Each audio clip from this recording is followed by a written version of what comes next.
Hi, welcome to SEW-EURODRIVE, Driving the World.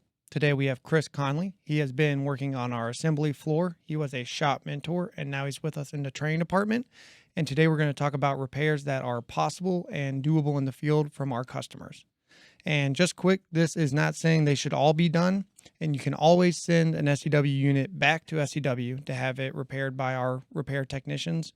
And if any damage is done to the unit that pertains to a warranty, the warranty can be voided with any attempted repairs in the field. But Chris, thank you for being on today. Really appreciate your time. You're welcome. Thank you for having me, Coley. Yep. So like I said, we're going to be talking about some repairs that are done in the field, and most of these are done on our small to medium-sized gear motors. So I figure, why don't we just go ahead and start on the motor, and we'll start at the back on a brake. So what are some repairs that could be done by some of our customers on a brake motor that SEW has supplied? Sometimes on a brake, sometimes they'll hear a noise or a loud squeal.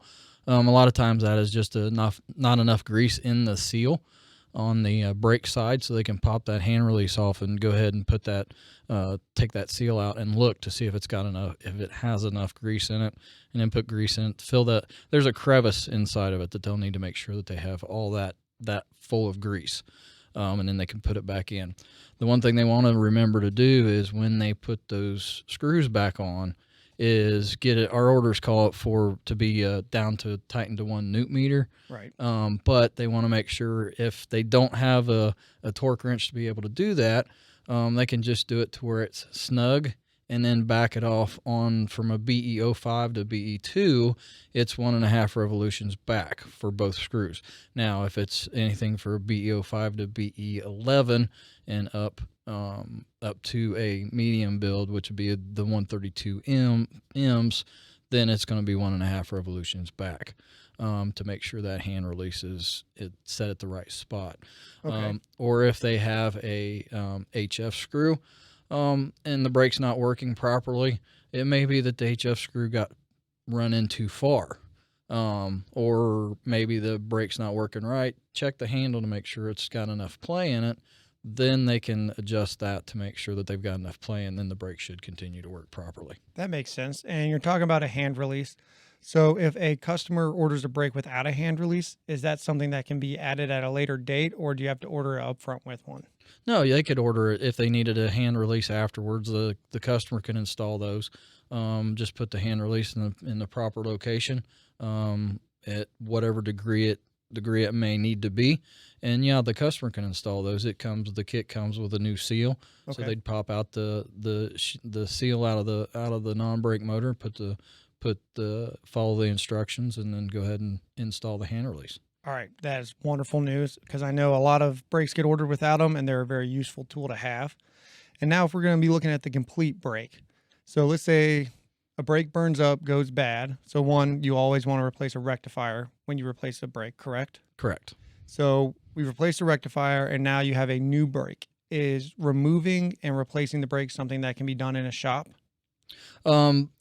It's going to be tough for somebody to replace it in the field. Now, if they're in a bind and they have their service guys that are in their shop, if they've actually done it before, then that would probably be okay. Okay. But if their guys in their shop have never done it before, best thing to do would be call their sales rep, then see if they actually have a technician that could get out there quickly to do that. Then that would be feasible. Okay. That's the best way to do it if they've never taken one of our units apart. Your best case scenario is to call one of the field service techs to come in and fix that. That makes sense. Much better safe than sorry in that case. Correct. So we've talked about the brake a little bit, and now we're moving down the motor, and we have stators and we have conduit box locations. Now, we generally ask, where do you need your conduit box? Where does it need to be ordered? But a lot of times the standard is 0x in our call outs. And let's say a customer needs it rotated 90 or 180 degrees. They don't have a brake. Is that a simple fix, or is that something a service tech needs to come out for as well? It all depends on if their drain plug is in the right spot. If it got built in an assembly facility that the drain plug is in the right location, it just got mounted wrong. So what they could do is they could break the motor off, drain the oil out of the unit, break the motor off, and then rotate it to where the conduit box goes. Put 574 back on. Make sure you got plenty of squeeze out to be able to get a good seal again, and then remount that to the unit. Okay, so when you're talking 574, is that a sealant that is commonly used, or Yeah, that's the Loctite 574. Loctite 574? And it's we refer to it as orange, but it's the Loctite 574 that's the standard through the industry that people use for a sealant between the gear case and motor. Fantastic. Standard is always good to hear. So those are generally the things that we can do on the motor. Is there anything else that could be recommended on in the field or in a shop motor repair, or is that about the limit that we feel comfortable with our customers attempting? Now, we could, on the medium build, if their conduit box, the cable entry got put in the wrong position, they could, on a standard brake motor or a standard regular motor, non-brake motor, they could rotate the conduit box. We're in the industry. It's called the pecker head. That's what the guys in those facilities are gonna refer to it as. Right. And they can rotate it on up to a 132M motor. Anything bigger than that, they're not going to be able to do anything, because it's going to be too difficult to change. Right. So then they're going to have to send it in or have a field service tech fix that. And 132 is getting a pretty good size. And once we get over a certain size, everything's pretty much recommended to come back to our shops anyway. Okay, cool. And then we've covered the motor, and I know there's maybe one, maybe two things we can talk about on the gearbox. So you mentioned draining the oil. Replacing oil, that should be a feasible task for our customers to do, if not even recommended. Yes, there's a certain in the manual, it'll tell you how long to go to replace the oil, and it also gives you the recommended level that you need to put back in. If you have to take it off, if it's the units that hasn't been there, hasn't been in use very long, if you can save that oil, it'd be great. But don't recommend draining it if you don't have SEW oil or the equivalent to put back in it, because then you're going to shorten the life of your unit. Right. And if they're looking for that oil, that should be able to be found on the nameplate, correct? Correct. That's good to know. So all that information is right there on the box, and we have instructions and I believe a PDF that shows mounting positions and oil fill levels. That is correct. Well, fantastic. That's simple enough.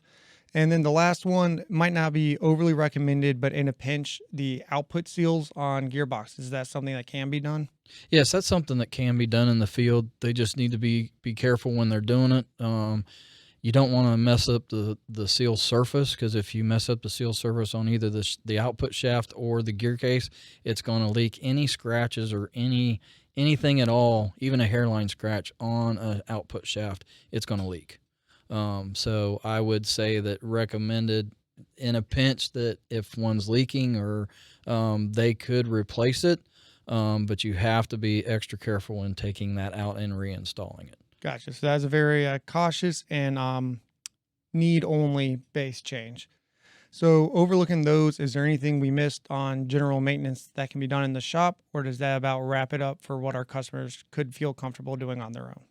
Those are what the customers could feel comfortable doing on their own. The other thing is, when you've got a breather, sometimes the breathers, they will leak. They do get cracked, or they're fine when they're in the shop getting shipped out, but in shipping, and I know in the shop we get some of them that are actually broke, and we can fix those in the shop. And if the breather is leaking, or it looks like it's leaking from the breather, they can actually change that in their facility as well. Well, that's simple enough. And we just want to reiterate, you can always send a unit back to SEW-EURODRIVE and or reach out to your local contact for repair tips, and just to be mindful of the warranty situation. But other than that, Chris, really great having you. I appreciate your time, and hope to see you on here again soon. All right. Thank you, Coley.